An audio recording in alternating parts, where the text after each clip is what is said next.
Oi, muito prazer, eu sou a Lívia Coelho, sou psicóloga, mas aqui neste canal eu vou estar falando do lugar de uma mulher que tem um saber psi e está se apropriando do seu transtorno bipolar e das suas altas habilidades. Eu já conquistei muita coisa na minha vida, sabe?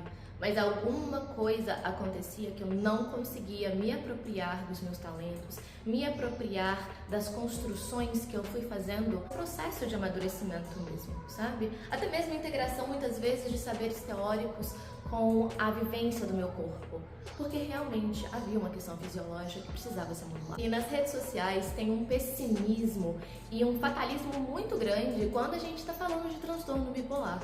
Como se, porque a gente tem esse transtorno, nós estamos necessariamente fadados a viver um destino caótico e sempre eternamente oscilando entre extremos. E essa não está sendo a minha experiência. Eu realmente tive essa fase de ir do alto para o baixo, alto para o baixo. E sim, ciclar é a nossa condição de existência, mas quando a gente faz um tratamento holístico, não me entendo holístico como misticismo, eu digo holístico de um lugar de uma saúde integral, você pode sim construir uma vida com muito sentido e que vale a pena ser vivida. E é claro, né, gente, com rede de apoio, podendo arcar com todo este tratamento, que não é nem um pouco barato. Acho que é preciso também a gente entender que a realidade do brasileiro nem sempre te permite ter um bom tratamento psiquiátrico. O ponto aqui é trazer que quando você faz um tratamento focado na saúde integral da mulher e com uma rede de apoio que te acolhe, fica muito mais fácil e é possível sim construir uma vida que vale a pena ser vivida. Eu quero aqui ser um oásis, um sopro de esperança para as pessoas que compartilham da mesma condição que eu e que de alguma forma a minha jornada ela possa te ajudar a caminhar um pouquinho na sua. Mostrar que tem uma luz no fim do túnel, sim. No episódio de hoje eu vou começar contextualizando vocês sobre a minha relação com o transtorno bipolar, que ela não é nem um pouco fácil. Tem muitos fantasmas do meu passado, tem essas heranças que doem muito. No caso, a minha avó. Né? A minha avó, ela tinha transtorno bipolar, tinha porque ela faleceu. E eu não sei se vocês sabem, mas o transtorno bipolar tem um fator genético preponderante. O que isso quer dizer? Quando a gente vai buscar a causa, por que essa pessoa tem transtorno bipolar, de 60% a 80% é o fator genético. Mas você precisa de ter também um ambiente que vai favorecer o surgimento desse transtorno. Conviver com a minha avó foi muito difícil, né? Porque eu só conheci a dona Mafalda no último ano de vida dela. Porque o AVC dela, meu pai fala que voltou para a cabeça dela uns fios para o lugar. E eu fui privada de conhecer a mulher amorosa, carinhosa, rezadeira, que meu pai contava que ela era, que ele conheceu na infância dele. A única coisa que eu conheci foi a rabugice, foi a irritabilidade, a agressividade, a paranoia. Cara, como ela era paranoica. Ela escutava, assistia televisão e ela achava que no jornal estavam falando do perigo que estavam ao redor dos filhos dela. Foi essa picuinha, sabe, alfinetadas. Ela sempre estava sorrateira tentando escutar o que estava todo mundo falando e ela escutava e distorcia da pior forma possível. Era muito louco, sabe? Então eu não conheci isso dela.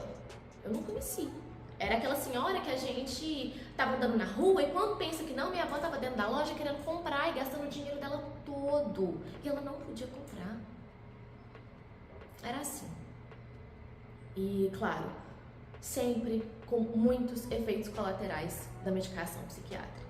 Quando o quadro da minha avó abre, ela recebeu o tratamento adequado para a época. Levaram ela, né, porque ela passou um tempo até internada no hospital psiquiátrico. Eu não lembro agora onde foi a internação da minha avó, eu sei que meu pai me contou isso. Ela recebe esse tratamento adequado, mas foi bem na época que surgiu o tratamento para o transtorno bipolar, que não é tão moderno como é hoje, não tem que ser essa compreensão toda do que precisa. E é aquilo assim, sabe? A minha avó também não topava muito fazer as outras coisas que precisava. Acompanhamento psicológico, fazer um crochê, fazer uma caminhada, então assim, ela não facilitava. Por que eu tô trazendo esse ponto? Autorresponsabilidade. Tinha essas partes difíceis da personalidade dela e ela tinha essa postura também em relação às coisas E não é porque você tem um transtorno, gente, que tudo tá na conta do transtorno. Você não tem carta branca para sair fazendo o que você quer, falando o que você quer e simplesmente nessa postura de autoabandono, porque eu tenho um transtorno. Não é assim, né? Até porque sem autorresponsabilidade a gente não constrói uma vida que vale a pena ser vivida, em especial com o transtorno mais complicado da psiquiatria de ser manejado e mais misterioso. Ela passa pela internação e no restante da vida dela, ela é tratada pelo SUS.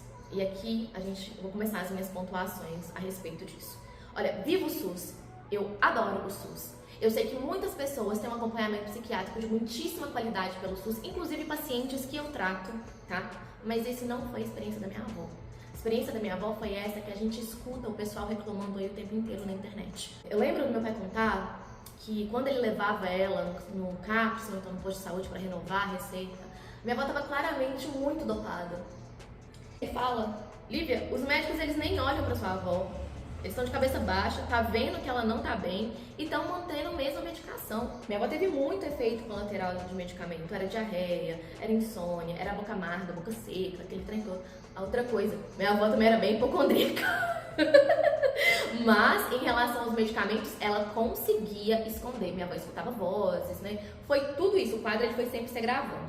Nesses tratamentos, né, nessa postura médica, eles não olhavam pra pessoa, eles estavam muito mais preocupados em deixar a minha avó mais docilizada, sabe? Pra que a família conseguisse cuidar dela. E eu também entendo, porque é uma postura também de não colocar ela em risco. Mas nessa busca dessa estabilização toda, muitas vezes tira-se a vida do sujeito. E não dá pra ser assim. Eu lembro que quando ela tava em um desses períodos dessa medicação que não tava legal pra ela, eu fazia estágio no Bias Fortes.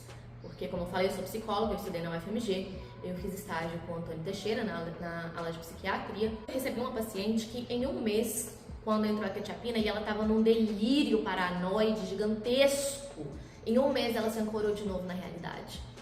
E eu ligo pro meu pai e falo, pai, hoje tem essa solução, conversa com o médico, vamos tentar isso, os efeitos colaterais são muito mais baixos.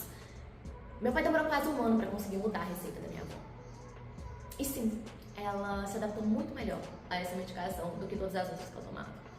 Meu ponto com isso é o quê? Um acompanhamento de médico que não te respeita, ele quase que te transforma num objeto da ciência, ele é um trauma transgeracional, que foi o que aconteceu comigo. Gente, sendo muito honesta, quando eu entro e vou fazer psicologia, foi ali que o meu quadro abriu, bem quando eu fui pra faculdade. Eu sabia que eu era muito parecida com a minha avó. Eu sabia. E era tão, assim, aversivo pra mim a ideia de que eu poderia ter um destino parecido com o dela, que quando surgiam essas aulas sobre transtorno bipolar, psicose maníaco-depressiva, eu dormia. Eu sentia sono na hora do quanto era aversivo. Era o meu sonho, inclusive, ser supervisionada por esse professor, mas ele era um professor psiquiatra, né, um psicanalista fantástico. Eu venho, inclusive, né, hoje eu trabalho com análise do comportamento, mas a minha base é na psicanálise. E eu dormia. Eu simplesmente dormia e eu lembro dele chamando a minha atenção na aula. É isso, entende? Espera aqui que eu vou desligar as notificações, só um segundo. Ai, prontinho, notificações desligadas. É essa a responsabilidade que o médico carrega, sabe? Só de pensar que eu podia ter um destino minimamente parecido com a minha avó, ser chamada de louca da maneira que ela foi chamada, que ela foi tratada também, onde ela não tinha autonomia, venhamos e convenhamos. Ela não tinha autonomia, ela não podia tomar muita decisão sobre nada. Isso pra mim é muito sério, né?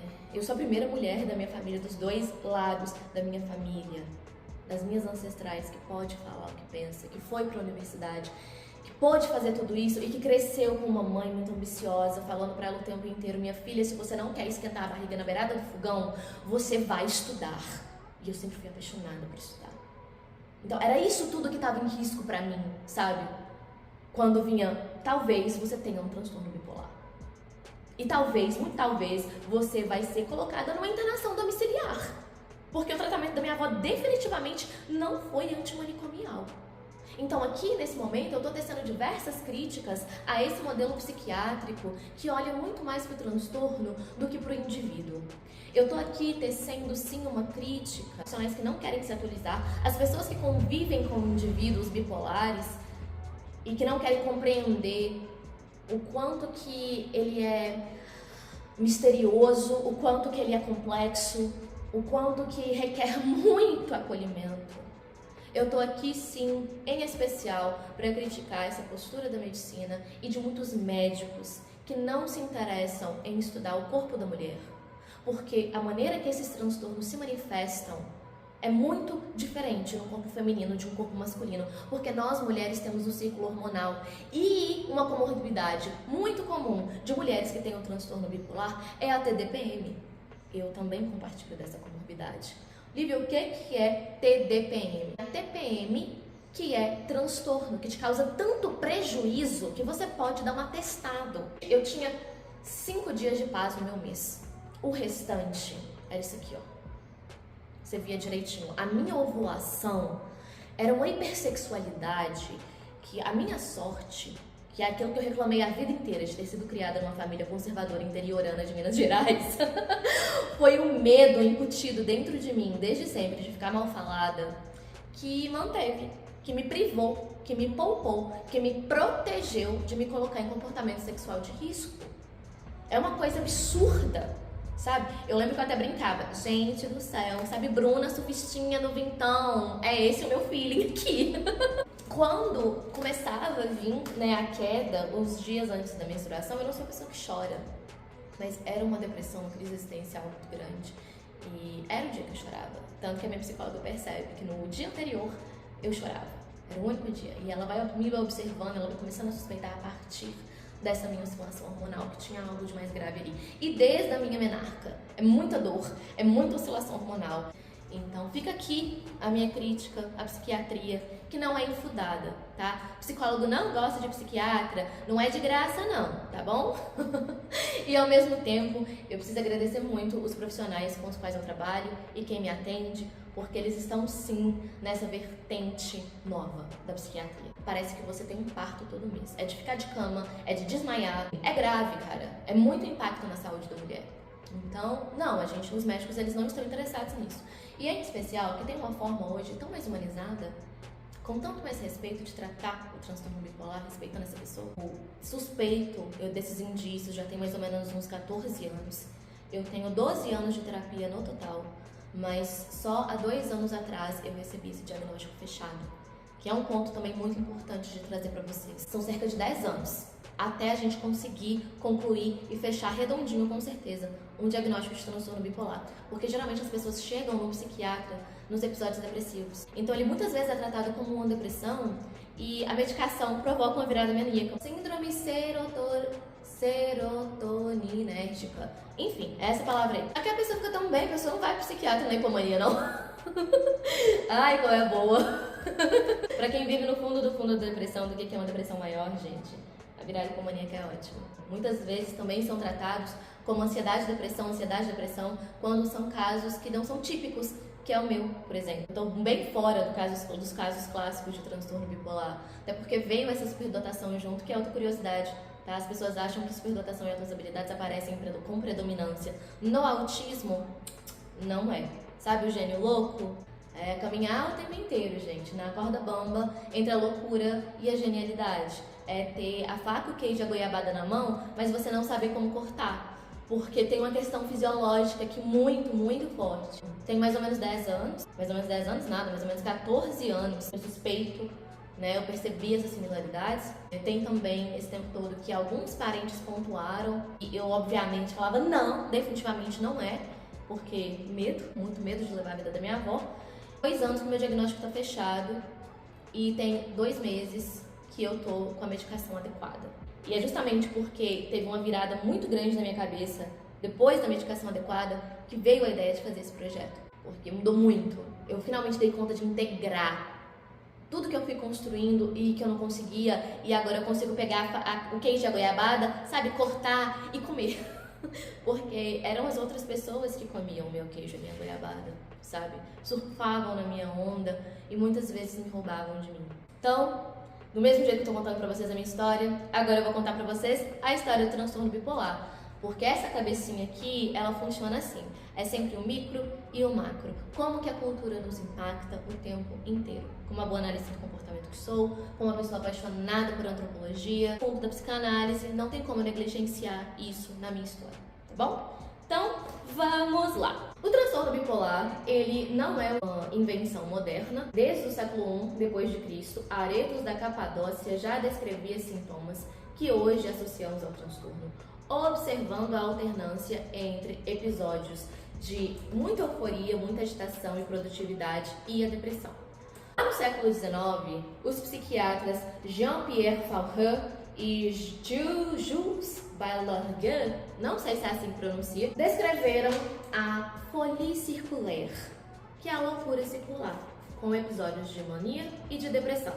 Emil Kraepelin, em 1899, diferenciou a loucura maníaco-depressiva da esquizofrenia. E essa foi a base da condução da psiquiatria até os dias de hoje para o que seria o transtorno bipolar, tá? Em 1980, o DSM-3 introduziu o termo transtorno bipolar como uma categoria diagnóstica distinta. Hoje, nós entendemos o transtorno bipolar como um transtorno de humor, um transtorno afetivo. O que isso quer dizer, Lívia? Humor para psiquiatria, para medicina, para psicologia, não é estar feliz ou triste, não é essa coisa de mood, sabe? Humor é sobre ritmo, humor é sobre ATP, humor é sobre produção de energia. Se o seu corpo está produzindo tudo demais, o seu corpo não está produzindo nada. A depressão maior, ela está dentro de um transtorno de humor, que é essa depressão fisiológica. E o transtorno afetivo bipolar, ele é uma forma da depressão maior, porque a gente tem a depressão maior unipolar e a gente tem a depressão maior bipolar, entenderam? Eu espero que vocês estejam aqui acompanhando toda essa jornada de reconstrução, de apropriação de mim mesma, porque é possível sim, até gostar, porque honestamente hoje eu não tava afim de ser muito diferente do que eu sou. E antes de ir embora, eu quero deixar com vocês com o Viktor Frankl. Ele é um patrimônio da humanidade. Foi as palavras dele, os textos dele, os livros dele que foram acalanto pra mim no grande desespero que foi quando o diagnóstico chegou, nos episódios depressivos que se seguiram, e enfim, isso eu vou compartilhar mais pra frente. Tudo pode ser exportado para o Viktor Frankl se houver um sentido. E ele desenvolve a teoria dele, a logoterapia, dentro de um campo de concentração. Então, dá. Quando nós não somos capazes de mudar uma situação, nós somos desafiados a mudar a nós mesmos. E a outra, que eu gosto demais dela, que é sobre autorresponsabilidade, é: tudo pode ser tirado de um homem, exceto uma coisa, a última das liberdades humanas: a capacidade de escolher a própria atitude diante de um conjunto de circunstâncias. Então é esse o meu convite, e que isso seja, sabe, uma luz no fim do túnel para você que tá aí onde eu tava há 2 anos atrás, tá bom? E se você gostou da maneira que eu percebo as coisas, da maneira que eu vivo as coisas, esse projeto de 180 dias, ele é só um das deságuas da comunidade que eu tô criando agora, a Genuinamente, dentro do Substack. A frequência aqui também vai ser respeitando a minha questão cíclica, tá? Então eu vou respeitar o meu fluxo e eu espero muito conseguir aparecer aqui pelo menos quinzenalmente. Eu vejo vocês no próximo episódio.